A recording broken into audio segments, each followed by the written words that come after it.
Ceci est un livre audio autogénéré par Google. Collection Études africaines. Dirigée par Denis Prienne et son équipe. Forte de plus de 1000 titres publiés à ce jour, la collection Études africaines fait peau neuve.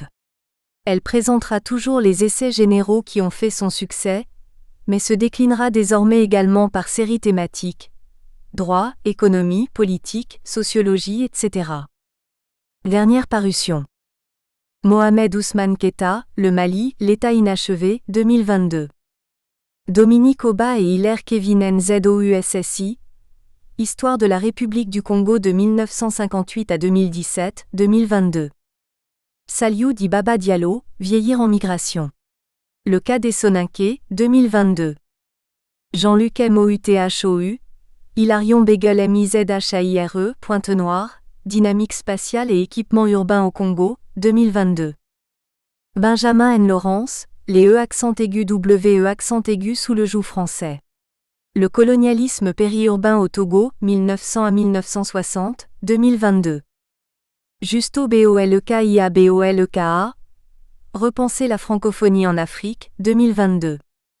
Zachary Bandafimbo, Diplomaties africaines et crise politique congolaise, de Nelson Mandela au clergé catholique national, 2022. Yves Junior Manzanza Lumingu, Bill Augustin Mikambu Lutondo et Placide Ponzo Bekabamba dire Intellectuel et responsabilité sociale, mélange en l'honneur du professeur Ignace Matensi Takikangu, 2022. Jacques Evuna et Tony Ongen Mete, l'état verbal. De la grammaire du verbe à la conjugaison en contexte camerounais plurilingue, 2022. Ngoy Nduba Kamatanda, Kayamba Tshindoua, Constitution et transition démocratique en RD Congo, 1990 à 2006, 2022. Albert Mban, Manuel de gestion des documents administratifs et des archives, 2022. Préface. L'onomastique comme fil conducteur pertinent pour la quête historique et mémorielle sur le royaume Congo d'Ian-Totila. Tel est l'enjeu heuristique avoué de cet ouvrage, dont les désinences viennent enrichir la recherche que son auteur conduit depuis 2015 sur ce royaume. À mon sens, ce dessin scientifique mérite le plus grand intérêt. Car il s'agit d'une contribution complétive à la mise en mémoire de la carte mentale de ce royaume, producteur de civilisation. Joseph Zidi, maître de conférences, spécialiste de l'histoire des sociétés et civilisations de l'Afrique à l'université Marien Ngouabi, est sur l'un de ses terrains de prédilection. Souvenons-nous que sa thèse de doctorat, soutenue à l'université Marien Ngouabi, en 2010, a été consacrée à la province de Nsundi dans l'histoire du royaume de Congo d'Ian-Totila. Il a fini par faire de l'histoire de ce royaume son principal objet de recherche. Il a, à ce jour, publié plus d'une dizaine d'articles sur plusieurs aspects de la vie de ce royaume. Urbanisation, production matérielle et immatérielle, religion, lieu de mémoire de l'esclavage, médecine traditionnelle, pacification, etc. En 2004, il met pour la première fois le pied dans l'onomastique en soutenant un mémoire de maîtrise sur sens et symbolisme du terme Congo. Ce fut pour Joseph Zidi un tournant. Les études sur l'origine et le sens des noms, dit-il, montrent l'intérêt croissant que l'historien accorde à cette science. L'historien des migrations, des contacts des peuples, comme d'ailleurs l'ethnologue ou l'anthropologue, sait mieux que quiconque l'apport déterminant de l'onomastique dans l'analyse des phénomènes d'hétérogénéité des cultures, d'influence réciproque des peuples. En 2014, il publie un article intitulé « Analyse des productions onomastiques du Congo-Brazzaville », puis « L'onomastique servile et la typologie des esclaves chez les Sundis », en 2016, des thématiques qui avaient été amorcées par Jean-Pierre Makuta Mboukou, substitut onomastique du nom du mort chez les Sundis de Boko, publié en 1968 dans les Annales du Centre des Apostrophes. Enseignement supérieur de Brazzaville et François Bontinck, Toponymie Congo, Études Équatoria numéro 7, 1990. Dans cet intérêt évident, les écrits sur l'onomastique Congo sont rares, une fois compulsés. L'important dictionnaire Kikongo français avec une étude phonétique décrivant les dialectes les plus importants de la langue dite Kikongo publié par Karl en 1936 à Bruxelles, et Histoire générale de l'Afrique. Études et documents. Ethnonyme et toponyme africain, UNESCO, 1978. Joseph Zidi a le bon réflexe de sous-titrer sa contribution « Essai d'interprétation de l'onomastique Congo », en réalité essai d'interprétation par l'onomastique, certainement pour nous avertir du caractère essentiellement initiatique de sa recherche et, pourquoi pas, faire sens au livre pionnier de notre maître à tous, le professeur Abraham Constant Ndinga MBO, Onomastique et histoire au Congo-Brazzaville, Paris l'Harmattan 2004. Il y a lieu de se satisfaire de la constance et de l'ardent désir de Joseph Zidi de faire connaître au monde la civilisation Congo dans sa plénitude. Je puis dire modestement qu'il a tiré la bonne paille. À preuve, les savoirs nouveaux qu'il a apportés à l'histoire du royaume Congo Diane Totila. J'ai apprécié à sa juste mesure son érudition et son effort de synthèse qui lui ont permis de mettre en lumière le passé de ce royaume, sa construction spatio-temporelle, ses fondements historiques et culturels, sa signification dans l'imaginaire populaire, etc. L'idée originale de l'auteur, et c'est ce qui fait l'attrait de cet ouvrage, c'est le champ des possibles heuristiques qu'il ouvre pour rendre compte des aspects méconnus de l'histoire Congo par l'onomastique. Une telle intuition de recherche est précieuse. Parce que l'onomastique fait partie intégrante du patrimoine culturel, historique et identitaire de tout peuple. Les Congos ne font guère exception. L'onomastique est d'ailleurs l'un des systèmes d'intelligibilité et de restitution de la mémoire des civilisations passées. On peut en convenir, en invoquant des savoirs génériques connus de tous.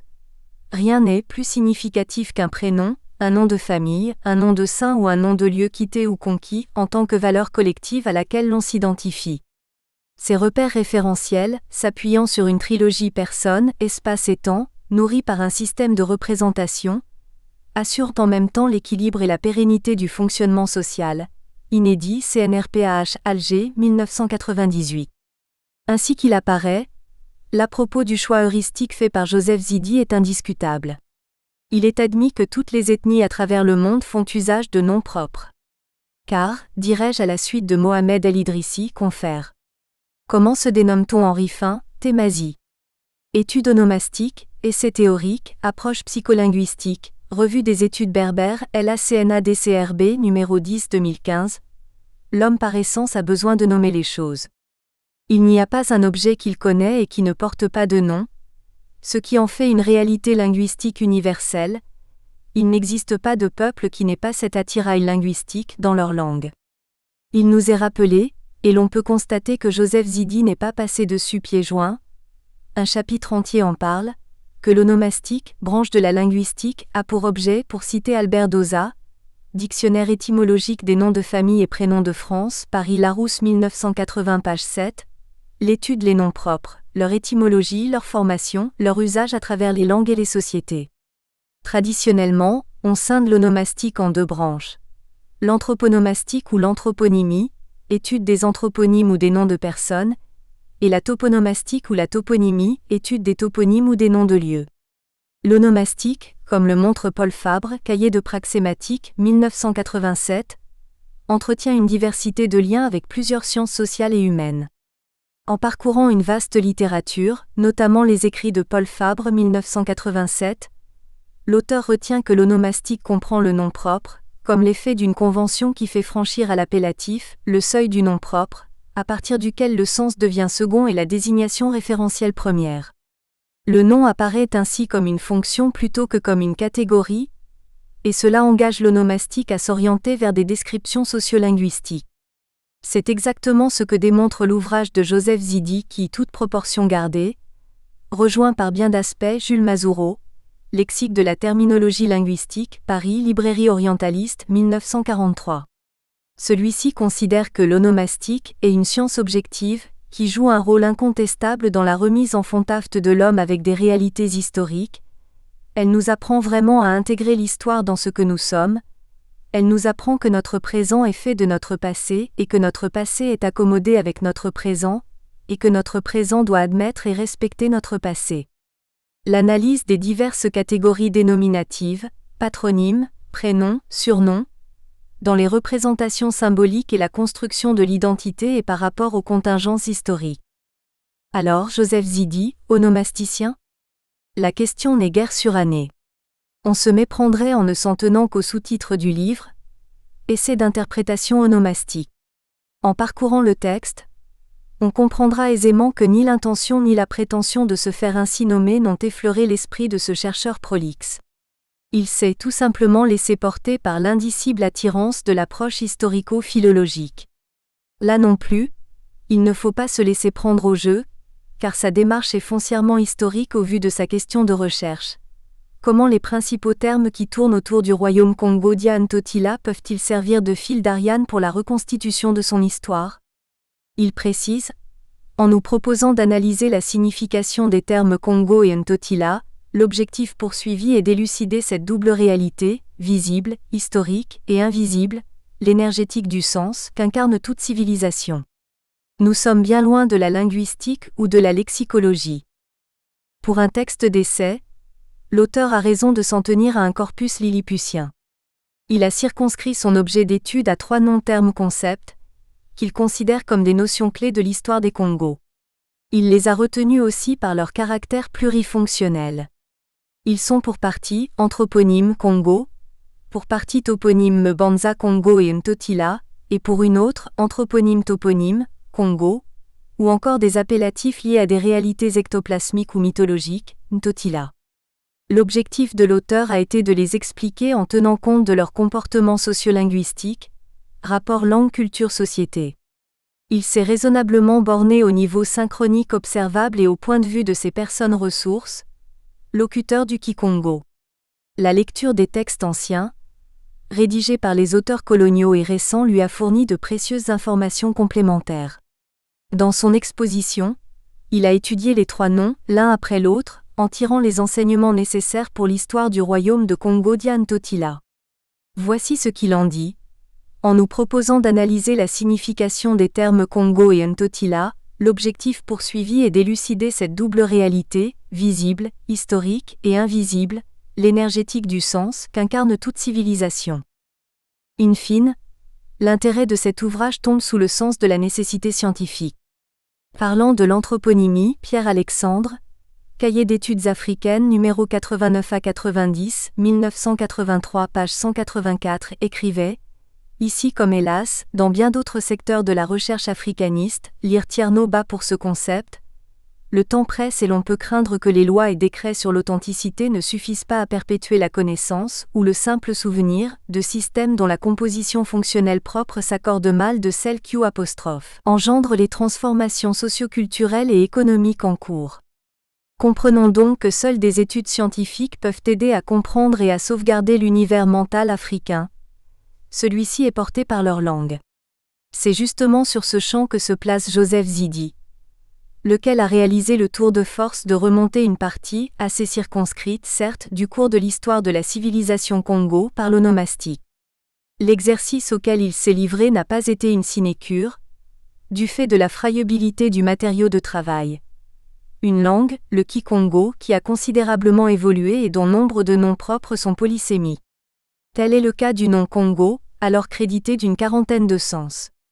Ntotila, quant à lui, signifie à la fois transcendance, mythe de la grandeur, mythe de l'unité du peuple Congo, titre royal, espace géographique.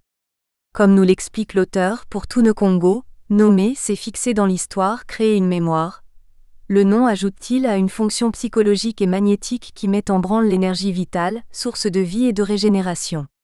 Ainsi, écrire sur l'onomastique Congo oblige à retrouver non plus seulement l'étymologie, le code, la clé de la terminologie Congo, sur tous les noms propres, mais aussi ses référents mythologiques, ainsi que nous le renvoient les termes ou concepts Ntotila et Ngunu. L'auteur cite opportunément l'étude de Ntedika Condé, Eschatologie Congo, Kumasa. Études cosmologiques et anthropologiques, 1981. Poussant plus avant, l'onomastique Congo a son double insécable, les imaginaires. Joseph Zidi a cherché à comprendre le sens et le symbolisme des 3 unités nominatives choisies, et qui définissent le souci de l'auteur de percer le secret de la Weltanschauung Congo, Bu-Congo. Ce qui donne de la complexité à cet ouvrage dont je recommande la lecture.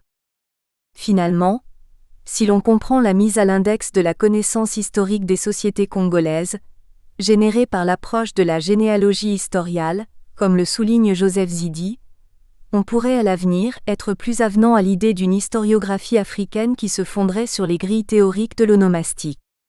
D'autres peuples congolais, KDTK avec Lucien Nyangwigoma, l'onomastique Tekelali sur l'espace Bembe du district de Muyodzi, mémoire de DEA d'histoire, ont commencé à être étudiés à partir de cette approche. Nous sommes bien aise de souligner l'orthodoxie scientifique de cet ouvrage. Les lecteurs en feront eux-mêmes le constat. Je l'espère. Qu'il me soit toutefois permis de partager un profond sentiment nourri par deux faits anastomosés. La masse d'informations crédibles que l'auteur met à notre disposition, on apprend toujours de Joseph Zidi, et la pertinence de l'ambition historiographique qui innerve son texte si joliment écrit, ouvrir une perspective de recherche dans laquelle les hommes de science, notamment les historiens dans une dynamique transdisciplinaire comme avait souhaité la 3e table ronde internationale organisée à Mbanza, Congo, en 2016, s'ouvrirait largement aux porteurs de culture et aux traditionalistes pour sauver de l'outrage du temps, la brillante civilisation Congo. Jean-François Owaye. Introduction. La simple somme des actions humaines ne saurait faire l'histoire, pas plus que l'addition de toutes les cellules d'un corps ne parvient à produire un être vivant. L'addition des faits ne suffit pas à l'obtention d'un ordre, ni même leur multiplication ou leur soustraction. La civilisation obéit à la force qui la propulse, exactement de la même manière qu'un projectile qui se contente de subir la loi de ce qui en a généré le mouvement. Michel Onfray, 2017, Décadence, Paris Flammarion, page 33. La tenue de la 3e table ronde internationale sur Mbanza, Congo, du 7 au 8 novembre 2016 à Mbanza, Congo, sous le thème général « Mbanza, Congo, ville à déterrer pour la préserver ». Candidate à la liste du patrimoine mondial, a donné aux chercheurs l'opportunité de faire le point du niveau de connaissance actuel sur cette ville et sur la civilisation Congo. Il serait prétentieux de vouloir restituer ici les différents apports dans les moindres détails. Parce que, comme connaissance, ils investissent diverses interfaces d'interprétation et d'analyse de la masse théorique accumulée, toujours en question. La restitution nécessite un cadre théorique et éthique novateur, dès lors qu'elle procède à des remises en cause profondes des substrats intellectuels du passé. Ce qui se donne d'emblée dans la réflexion impulsée par ces assises, c'est la possibilité et la nécessité de produire un discours de portée scientifique sur le royaume de Congo Diane Totila, le peuple Congo et sa capitale Mbanza Congo. Un discours détaché de la révérence et de la connivence à un passé souvent apologétique. Autrement dit, la saisie historique, sociolinguistique, anthropologique et archéologique de cette histoire s'inscrit plus que jamais dans la perspective de la critique historique dont les exigences ne se contentent plus du dire, validation émotionnelle de la tradition orale, mais d'expliquer et de donner une cohérence à sa complexité. Dans ce champ, on se rend vite à l'évidence que les incertitudes demeurent immenses, les zones d'ombre encore nombreuses, les limites réelles, les faiblesses patentes, une histoire militante encore à l'œuvre. D'où la nécessité d'explorer de nouveaux champs de recherche, de travailler au renouvellement des problématiques et des méthodologies. Pourtant, l'abondante littérature sur le royaume de Congo Diane Totila donne souvent l'impression que tout ou presque a été dit au sujet de ce royaume de l'Afrique centrale. En réalité, l'horizon des connaissances actuelles n'est qu'un acquis provisoire, c'est-à-dire, précise Thomas Charles Kunku, ce dont on ne peut disposer de façon sûre et définitive que pour autant qu'il ne cesse de s'exposer à la discussion et par conséquent se mettre en jeu. Cela même dont l'acquisition ne saurait s'achever, du fait de sa complexité et de ses multiples facettes. Jusque-là, les études sur le Congo se sont surtout déployées dans une généalogie historiale, démarche qui consiste à circonscrire les événements et les personnages dans leur synchronie et leur diachronie tout en déterminant les impacts dans l'espace et dans le temps. Le mérite de cette approche est d'avoir fixé le cadre général de compréhension et d'analyse de ce que le Congo fut. Après avoir montré, non sans succès, la solidité de son organisation, la richesse et la variété de ses us et coutumes, son influence en Afrique centrale et son importance dans la genèse des relations diplomatiques entre cette partie de l'Afrique et le monde occidental, on se préoccupe aujourd'hui d'explorer la généalogie conceptuelle de l'histoire du Congo. Car au regard de la méconnaissance, du dénigrement, de la falsification de leurs inventions endogènes dont ont souffert les civilisations nègres, et au-delà des mauvaises transcriptions et graphies qui ont donné aux lieux et aux personnages des identités travesties, travailler à la compréhension des concepts de base qui fondent l'histoire d'un peuple est un enjeu majeur dans le long et complexe processus de réécriture de l'histoire africaine en général, Congo en particulier. L'histoire d'un peuple tourne le dos à sa propre vérité, si les concepts qui fondent son existence et qui assurent et définissent sa pérennité dans le temps sont tronqués. Mieux que des événements, les concepts sont des idées-forces, des mots-clés qui vivifient et éclairent la longue marche des civilisations. Autrement dit, il s'agit de repérer ce qui, en profondeur dans l'imaginaire Congo, a servi de repère, de déclic, de point d'impulsion et d'ordonnancement, de centre d'énergie au fondement de ce qu'on dit du Congo, grand et puissant, et de lui donner sens. Comme beaucoup d'autres civilisations sans écriture, le Congo a fonctionné à fond sur les symbolismes. La méconnaissance de cette dimension a rendu nombre de démarches linéaires, abstraites, creuses. Il serait en effet trop facile, pour explorer les origines et le rayonnement du royaume de Congo Diane Totila, de ne décrire que son organisation et son expansion dans l'espace et le temps, de ne relever que quelques aspects saillants de sa culture. Ceux que l'ethnologue allemand, Leo Frobenius, 1873 à 1938, disait être civilisés jusqu'à la moelle des os, avaient probablement d'autres canaux d'expression de leur culture que cette abondante littérature n'a pas suffisamment pris en compte, à commencer par l'essence de son nom, Congo. Ce qu'en dit la tradition peut-il satisfaire notre appétit de sens ?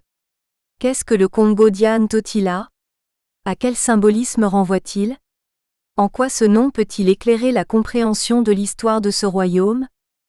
Ce questionnement ouvre plusieurs perspectives. Pour mieux le cerner, nous avons recouru à une approche onomastique. Cette science étudie l'origine, la signification et les répercussions du nom dans l'histoire et l'imaginaire. Elle éclaire avant tout discours sur les faits et les événements, ce que les peuples ont fixé comme mémoire dans ce qui les définit en premier, le nom. En ce sens, percer le message que transmet ce nom, c'est jeter une lumière suffisante sur ses origines et son histoire. Une telle approche place cette réflexion au cœur de l'histoire des mentalités. On l'aura compris, il s'agit non pas de raconter l'histoire de ce royaume, mais d'analyser les concepts opératoires qui rendent compte de ses fondements visibles et invisibles. Ces concepts sont Congo Ntotila Mbanza Congo. Chacun d'eux constitue un chapitre de cet ouvrage. Les 3 dernières études inauguraient une recherche thématique sur ce royaume. Au départ, elles visaient à répondre aux impératifs pédagogiques, académiques, liés à l'enseignement sur le royaume Congo que nous assurions à cette époque. L'objectif était de donner des bases de compréhension de cette civilisation. Ainsi, le premier chapitre intitulé Généralités sur l'onomastique donne un aperçu de la science des noms. Il présente succinctement chaque branche. Toponymie. Nous espérons que vous avez apprécié cet aperçu. Pour continuer à écouter ce livre audio sur Google Play Livres, utilisez le lien dans la description de la vidéo.